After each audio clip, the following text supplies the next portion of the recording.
Welcome to all the viewers to this weekly webcast of Indian Medical Association in association with eMedinexus and our partner Librate.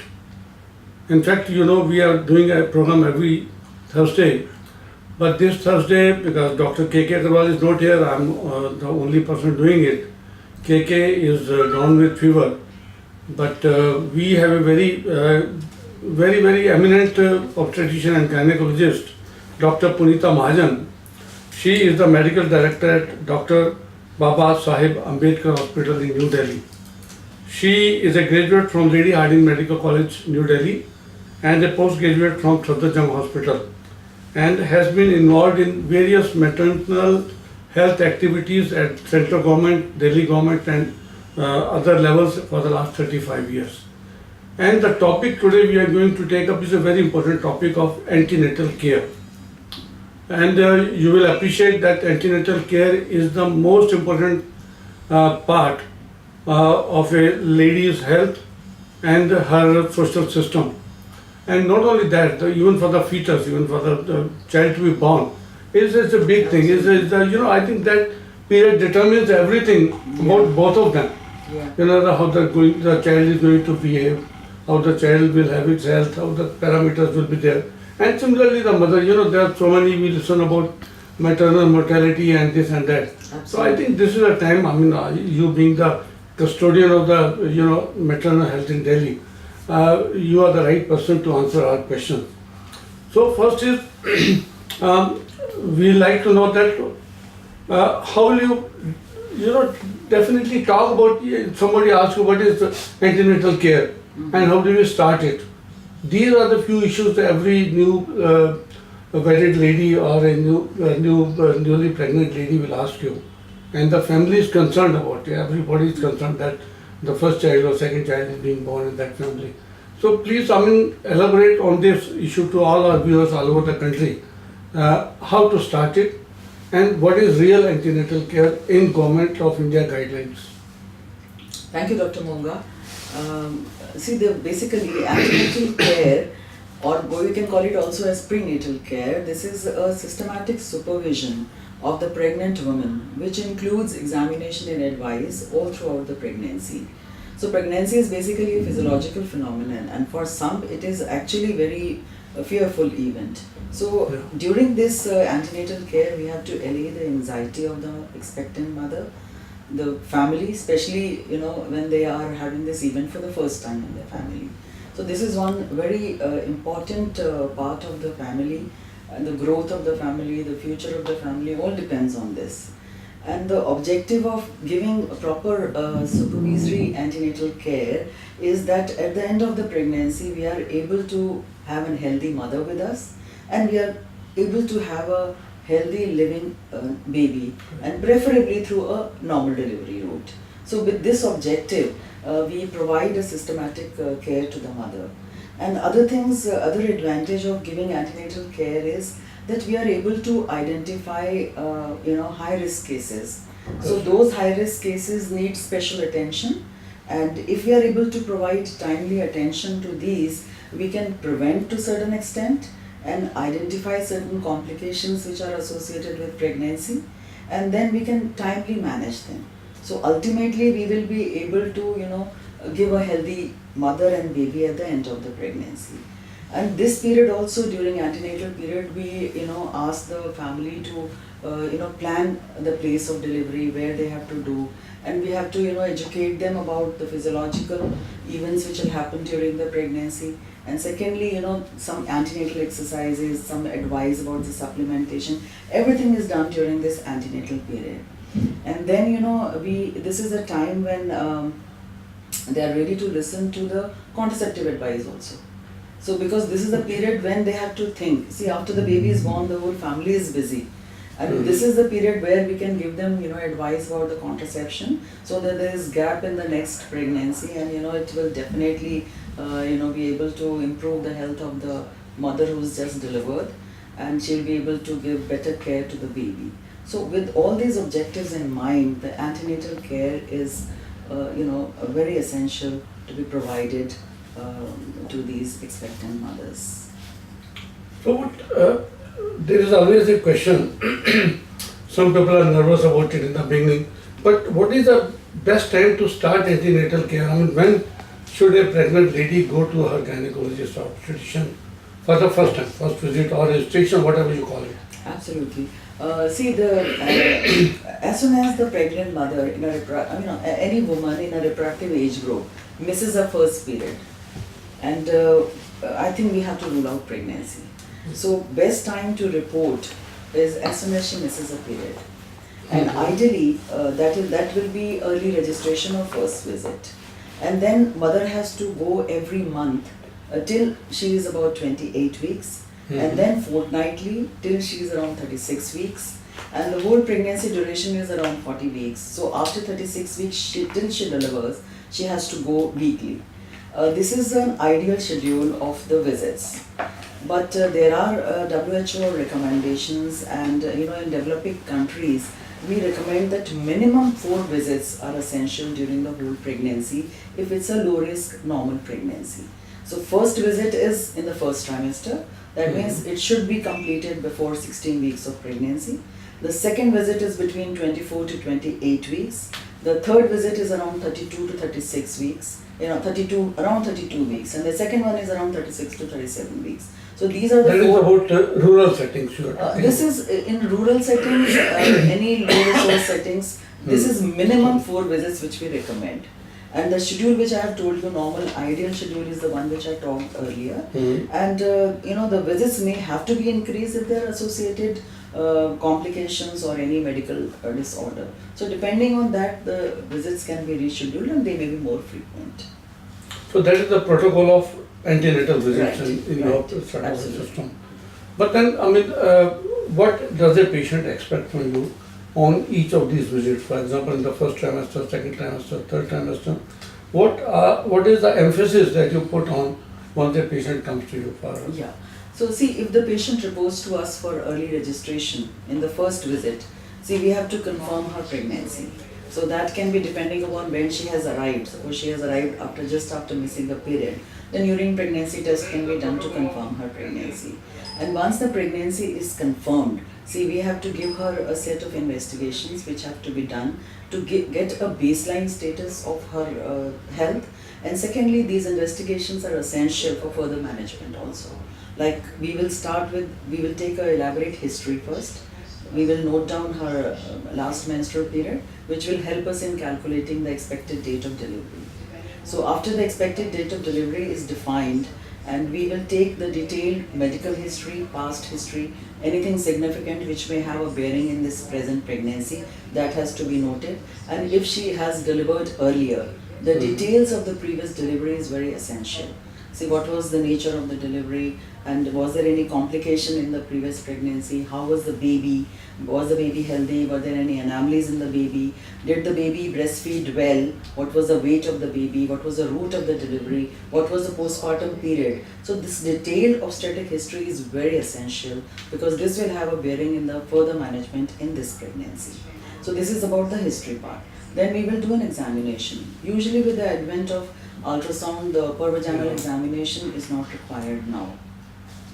So after the examination history and everything is done, we advise certain investigations. So on the first visit, when the patient is coming, we give routine antenatal investigations like a hemogram for the patient, urine analysis, complete urine routine, as well as microscopy examination is essential. Then we get a blood group done for both ABO and RH. And in case she turns out to be RH negative, it's very essential to have the husband's blood group available with us. Because if husband is positive and the mother is negative, we have to be careful in the pregnancy. And if she has delivered already earlier, then we need to know the baby's blood group earlier also, and whether she had a history of transfusion done earlier in the past. What was the baby? Did the baby require any transfusion during the early phase of birth? Then after we have done these routine investigations, then we have to get, nowadays Government of India guidelines are there that we have to rule out gestational diabetes mellitus in all patients. From the now- very beginning, from day one. yeah, so what we do is there is a protocol. In the first visit, we get one oral glucose challenge test. See, earlier there were a lot of tests done with 50 grams and 100 grams glucose and one step, two step. Now the guidelines are, DIPSI guidelines are that we are getting, with 100 gram of glucose, we are giving a patient, in any, irrespective of her fasting status, we are doing the plasma glucose testing after 2 hours. So if the value is more than 150 milligram percent, we straight away label the patient and treat her on the lines of gestational diabetes mellitus. But if this investigation at that time is normal, we will repeat it again at 26 to 28 weeks of pregnancy, and then same protocol is followed.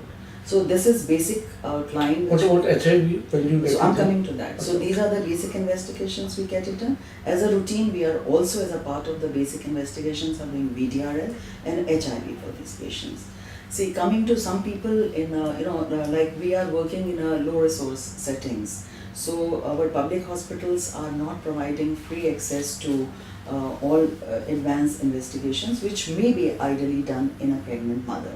So in that we will include prenatal screening also. So prenatal screening means we are basically screening that the baby to be born is not affected or by any congenital inherited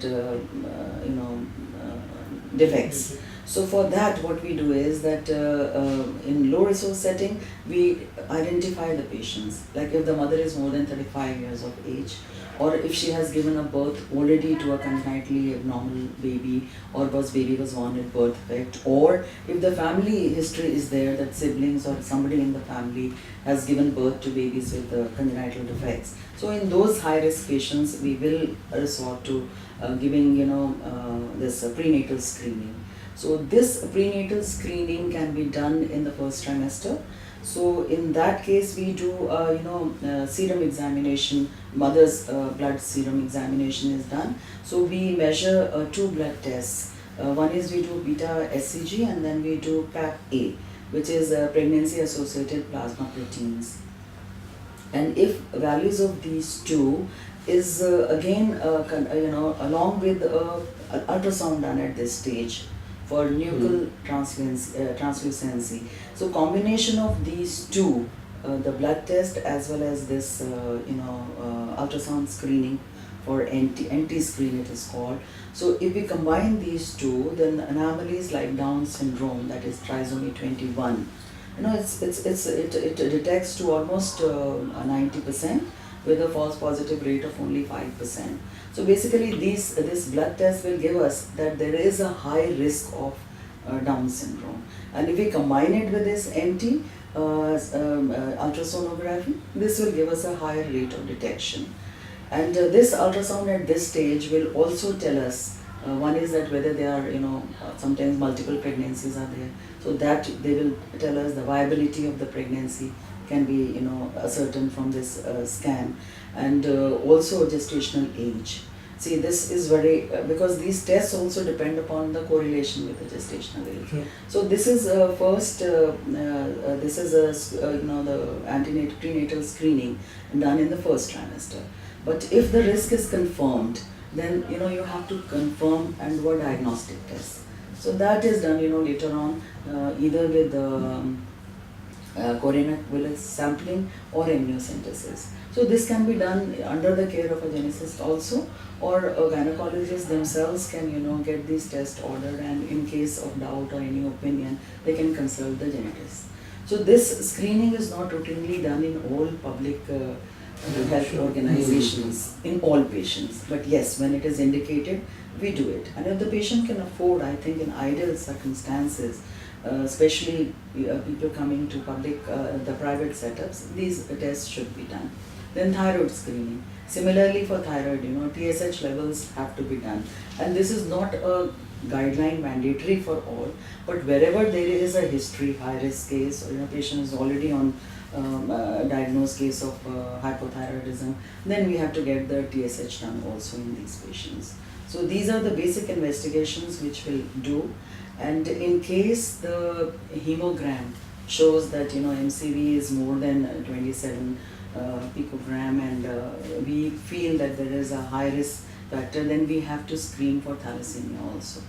So that thalassemia, in case the suspicion is there and screening tests have been done, it has to be confirmed by HPLC examination.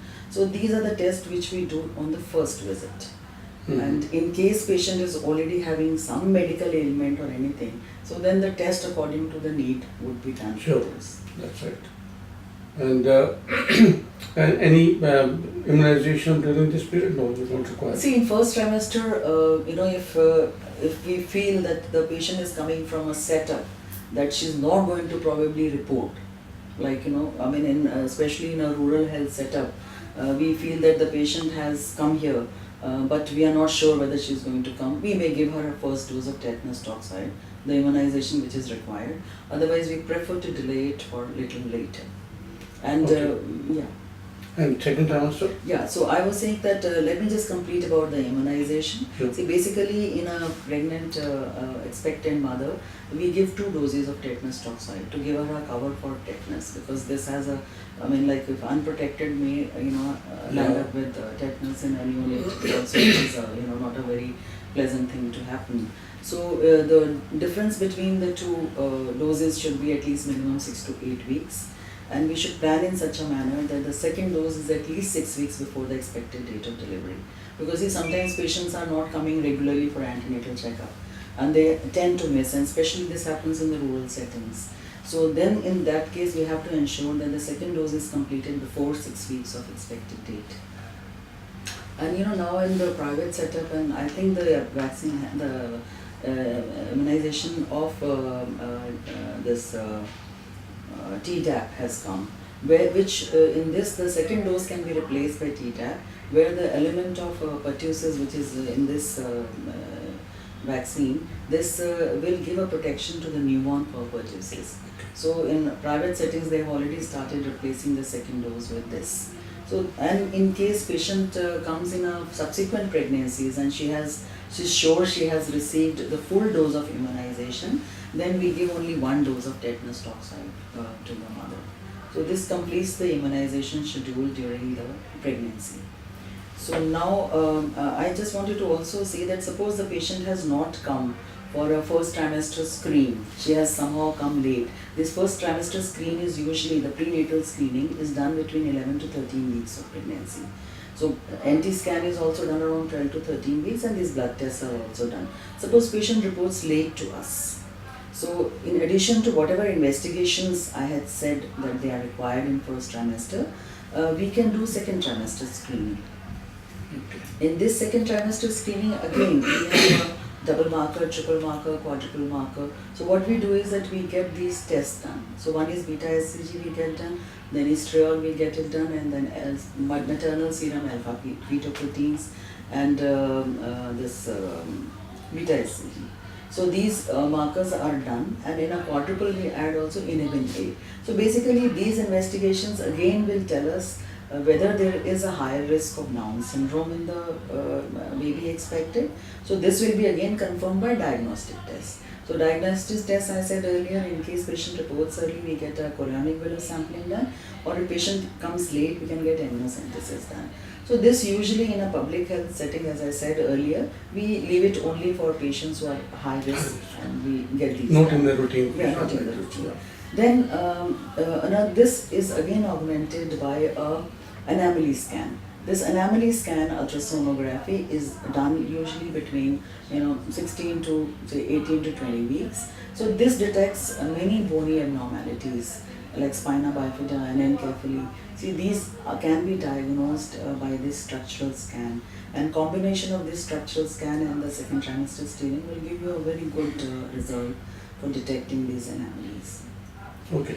So this This level 2 scanning, yeah. you get it done in every patient that comes to your hospital? Yeah. This even in public health facilities, we try to get this done. We have to get it done because it has so much burden, mental burden on the family if the baby is born with anomalies, and it's like mentally also if mother gets affected quite a lot.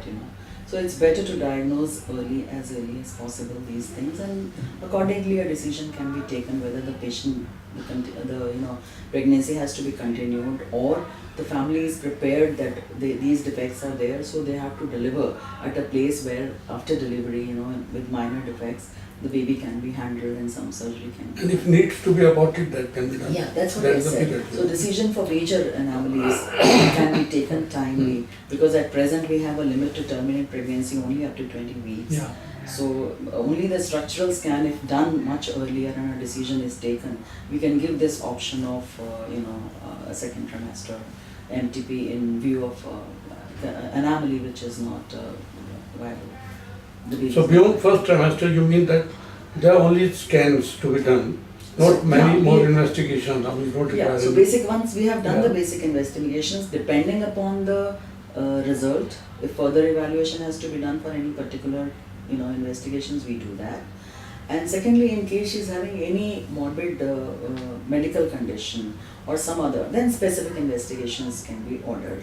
Otherwise, for a normal low-risk pregnancy, these are the set of investigations which are done. But every time patient is coming for a visit, so we have to, and baseline, in the examination, we have to record her weight, her blood pressure, that's compulsory.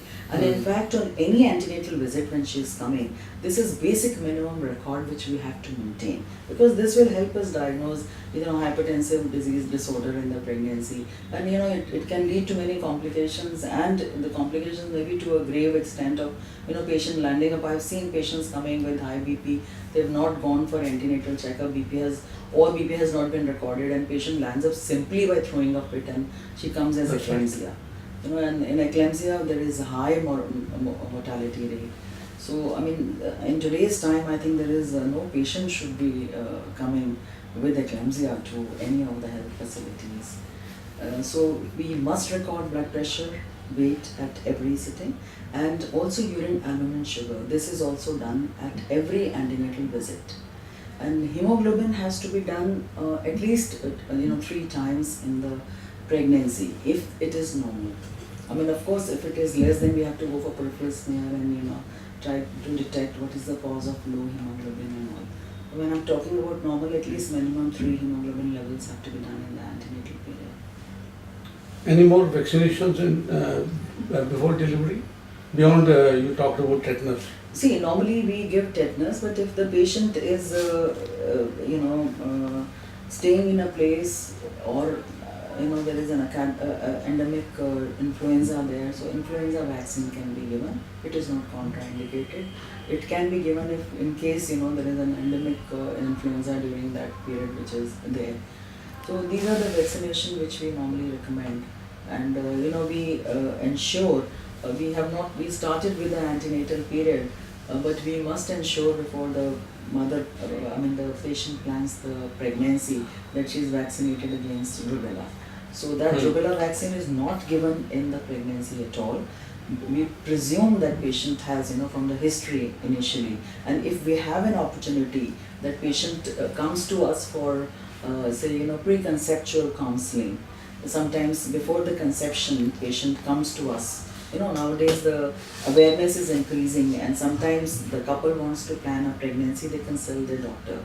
So that time we should ensure that patient is protected against rubella. Because, and if there is any doubt, or patient has had an exposure where we feel that it may be a fever with rash and it may be rubella, then pregnancy is to be avoided for almost 3 months. And in case patient doesn't give any history of rubella vaccine having taken earlier, and we vaccinate the mother in pre-conception period, then we tell them definitely to avoid pregnancy for 3 months minimum.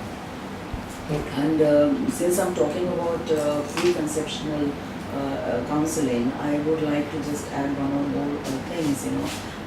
When their couple is planning pregnancy, we ask them to start taking the lady has to start taking folic acid.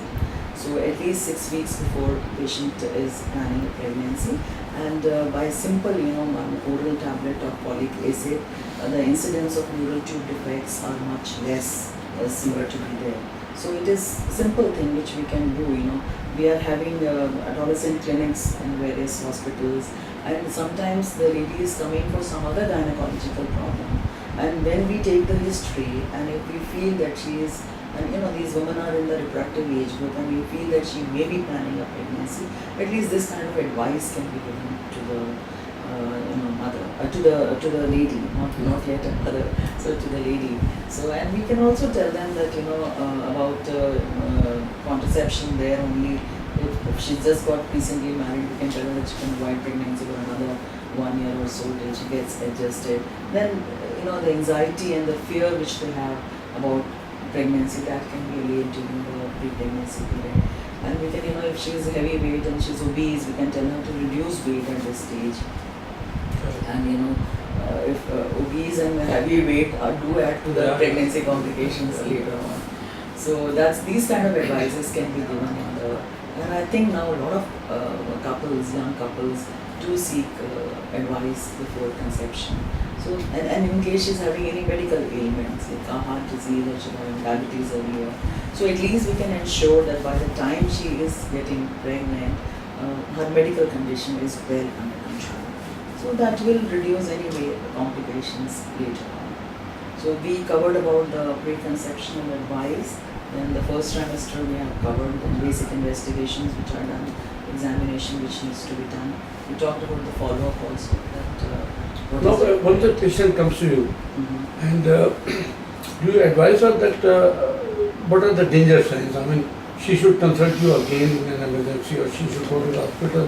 What are these conditions in all these 3 trimesters? Absolutely. I mean, I think that's very essential. We should all emphasize certain signs and symptoms we must tell the patient also. Yes. See, any time patient during pregnancy is having bleeding per vagina, that's one sign she should immediately report to the irrespective of gestational period. See, in early pregnancy, it may be a simple indication that she's going in for threatened abortion, or she's already having a missed abortion or going into the process of abortion. So anytime there is history of bleeding PV, she must report. Later in pregnancy, it may be an indication of antepartum hemorrhage or placenta previa. So these are the medical conditions which may give you a signal in the beginning that the patient is history of bleeding PV or threatened preterm labor. So we must take care of that. So patients having in the early pregnancy, if she's having excessive vomiting, so that excessive vomiting anyway has to be taken care of. She may go into dehydration. Secondly, there are certain certain complications of pregnancy which may be associated with excessive vomiting. So we must look and inquire that is she having multiple pregnancy? Is she having heredity for more? So this simple sign of excessive vomiting can lead a practitioner to look for some other complications of pregnancy. So if she's having fever, high fever is again detrimental to the fetus inside. If she's having a severe headache, gastric pain, and blurring of vision, see these and pain abdomen. See, these are the danger signs which she's having excessive urination, so or burning micturition. So these are the signs which will directly affect the fetus. So with these danger signs, she's having excessive swelling in feet, she's having pallor, she's having breathlessness, and she's on simple routine household work, she's getting breathless. And she's not able to do it. So we must investigate. Is she having a cardiac problem? Is she having anemia, which needs to be treated? So these are danger signs and symptoms which the pregnant mother must be told, and she should report to the attending obstetrician immediately. How about those fussy ladies who come to you, decreased movement and every time they are worried about right. So usually, once counseling. Counseling has to be done, and then of course, other than counseling, I think first I have to ensure that yes, this is actually a fuss she's making and she's not having decreased fetal movements. So in the early pregnancy, we have to counsel her. But towards the 3rd trimester, after 32-34 weeks of pregnancy, in fact, this is one advice we should give to her, that she should count her fetal movements. So that's called FIT count or daily fetal movement count. So that we should do and tell her that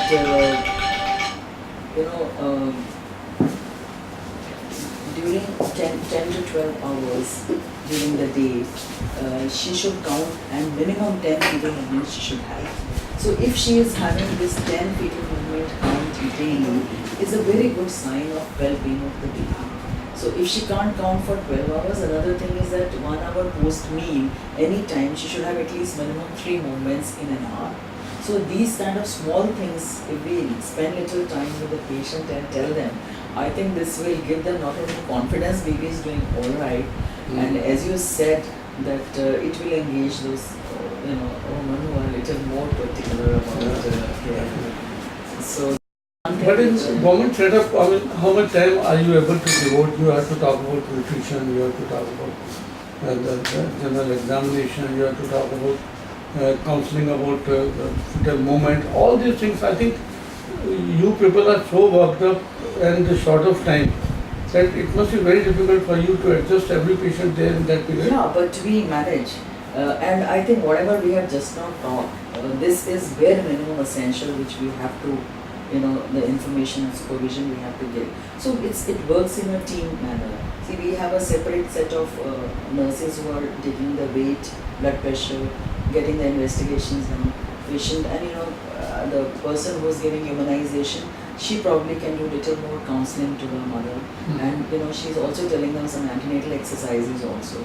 So in our hospitals, I have clubbed this, giving information about the exercises with a person who's giving tetanus toxoid to the.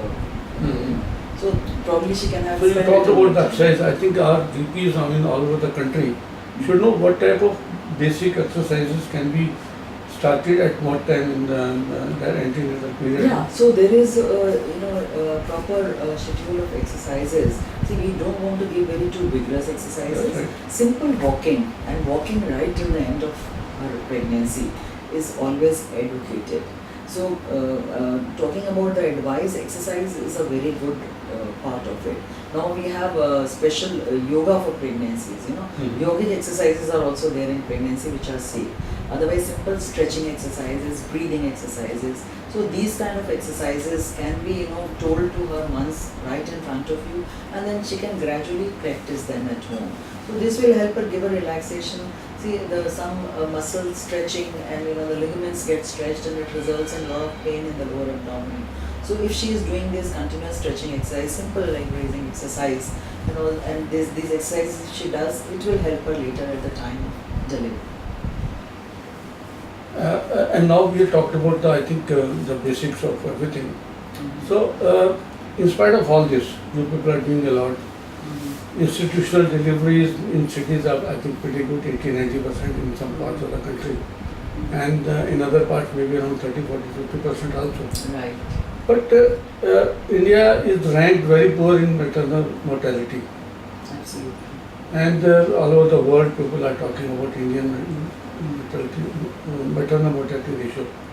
So what advice you can tell to our GPs especially? Gynecologists, if a patient goes to them, it's okay. But a GP is the first point of contact, even in a pregnant lady, for example, in some part of the country. There may not be a qualified gynecologist nearby.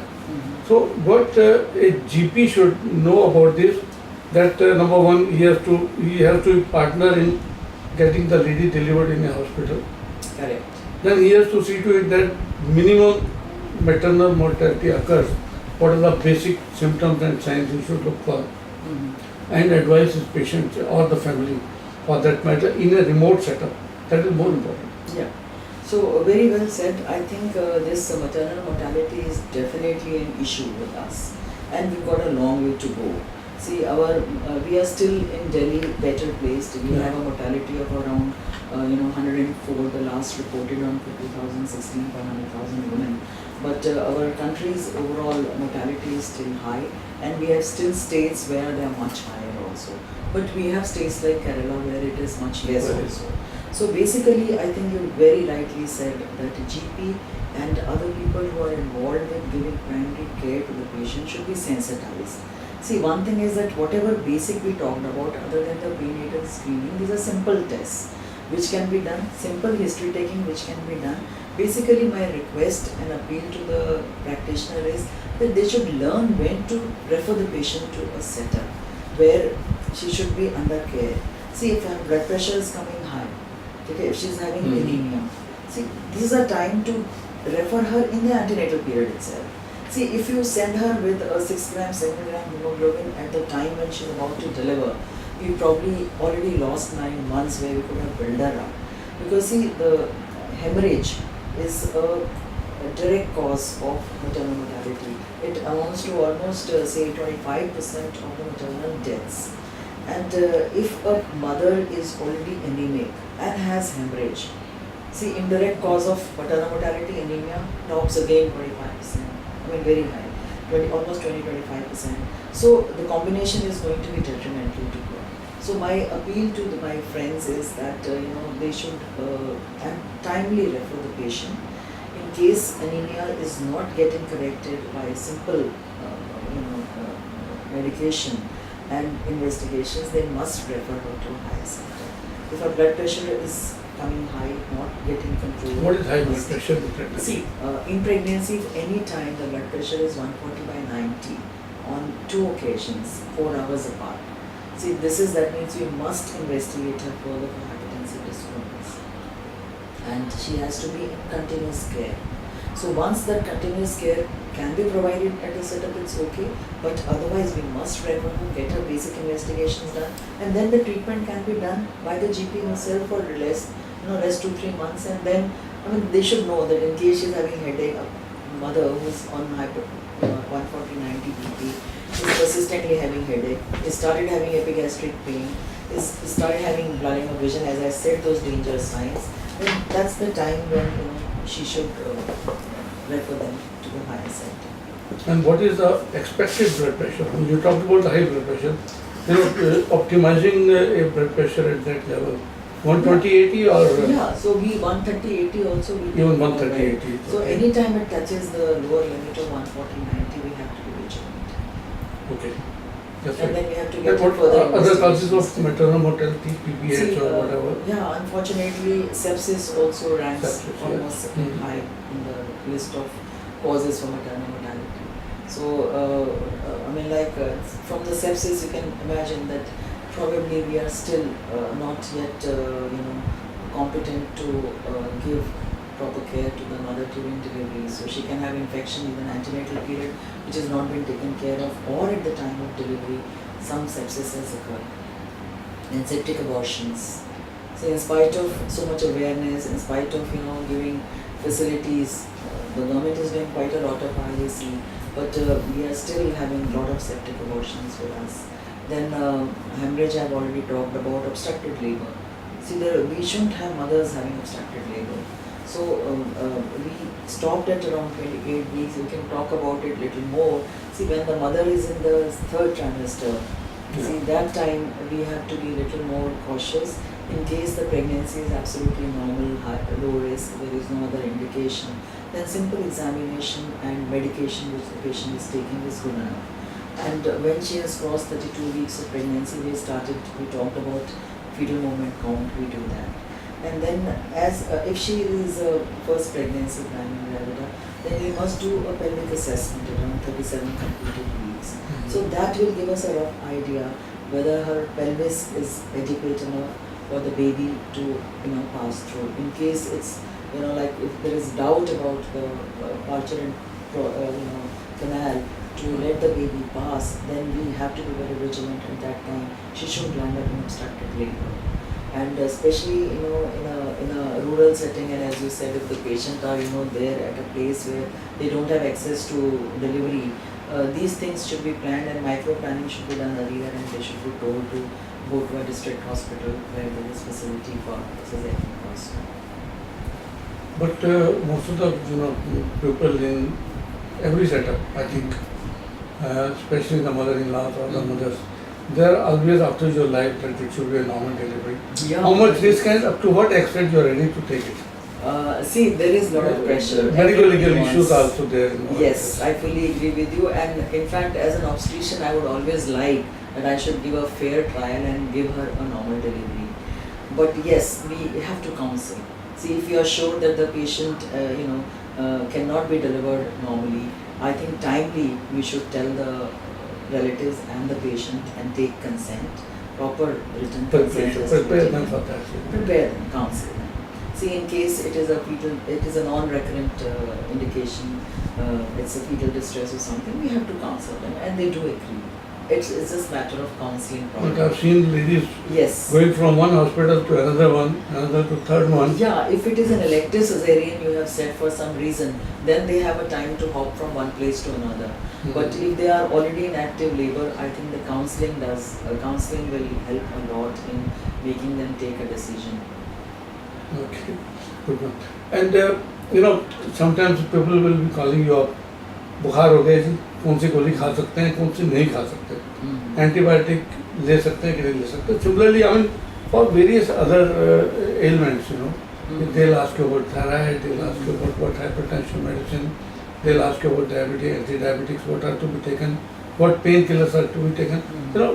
Generally, I mean, what you advise your patient, or what I think a GP should know, what medicines can be given and what not to be done during that 9-month period. Yeah, I think it's a very important issue you have raised. See, first trimester pregnancy, normally we avoid giving any medication. But in case, as you very rightly said, if she's having fever is also not good to have. Then we have drugs which are labeled as category A drugs. That means they are safe in pregnancy. Paracetamol, antibiotics like amoxicillin, ampicillin. Acidity is a big problem, and pantrazole. So these medicines are absolutely safe to give in first trimester. One thing, as I said, ideally they should be avoided, not for a small flimsy reason we are taking, but yes, if they are essential, these drugs are called category A drugs and they are safe to be given in pregnancy. But there are certain drugs which have got teratogenic effects, birth defects. They are not to be given at all in first trimester. See, they are labeled as category X drugs, which are absolutely contraindicated, like finasteride, danazole, and warfarin. Sometimes patients are having complications and recurrent abortions, or for some thrombophilic ailments, they are on some anticoagulants. So these drugs have to be stopped immediately. They don't have to be given. And there are, of course, drugs which are category C and D drugs, which can be given if the benefit of the drug is more than the harm it causes.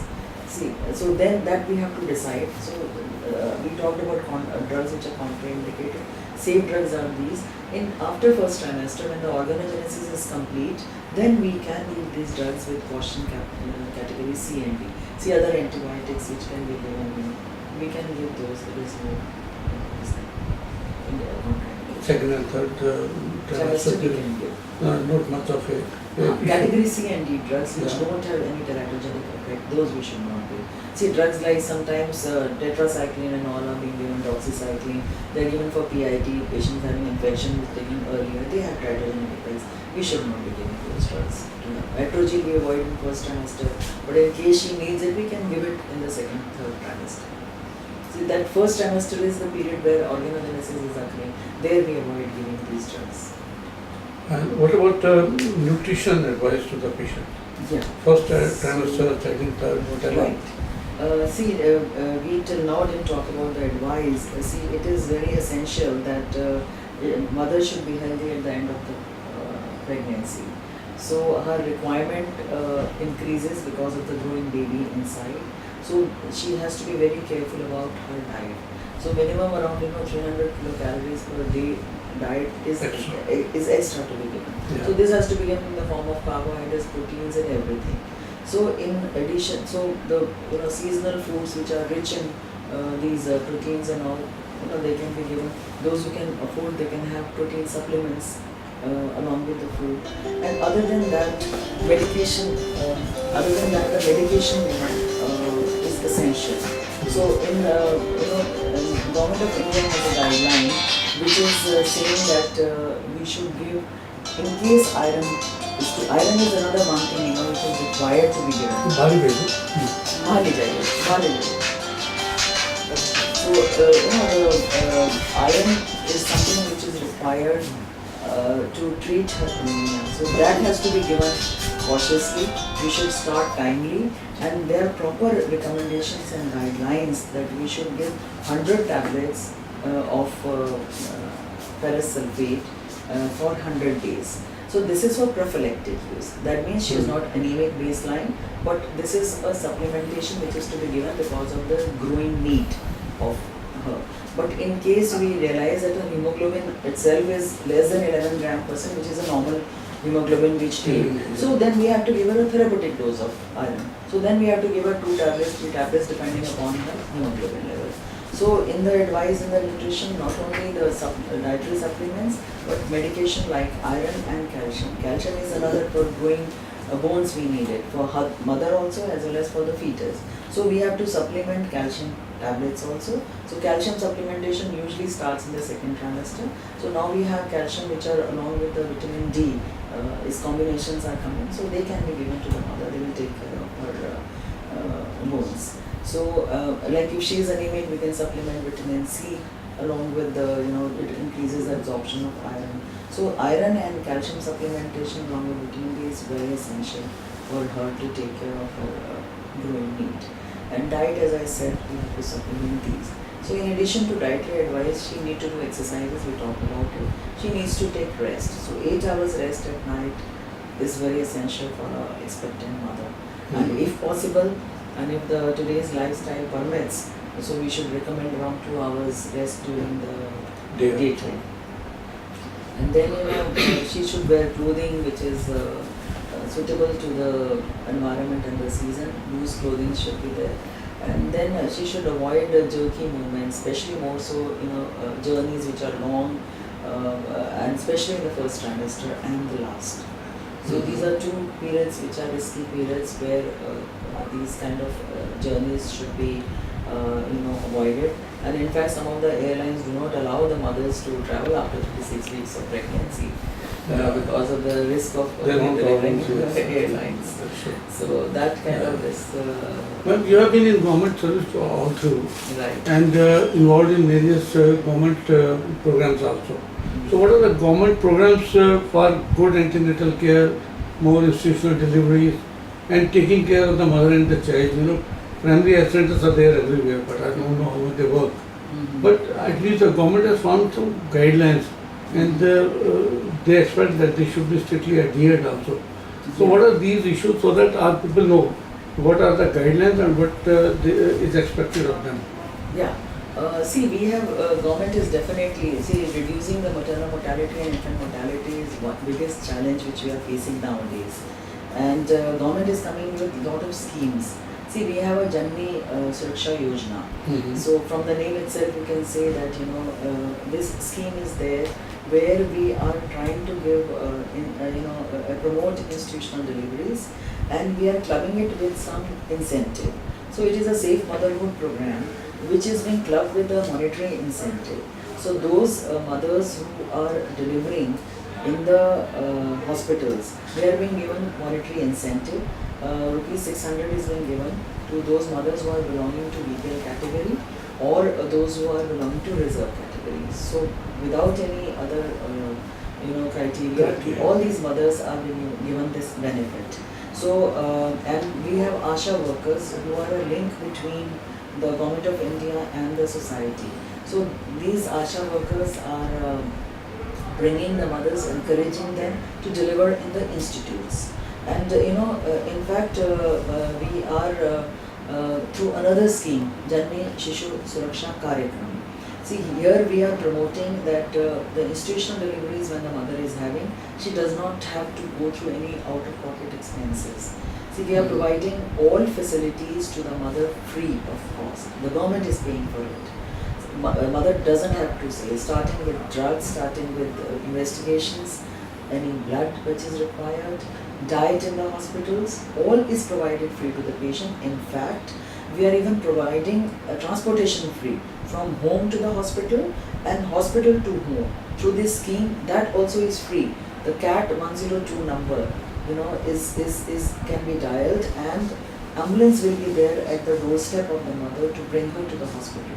So these kind of attempts How are practical it is? No, we are. I'm telling Because you I have that- been outside in government, and Yes. in those maternity homes where there was an ambulance, there was no driver. And No, see, now now- you talked about 102, Yeah. it's okay. I'm talking 5 years back. Yes. And when there was a driver, there was no ambulance in that unit. So it has always Very rightly said, and we try to improve.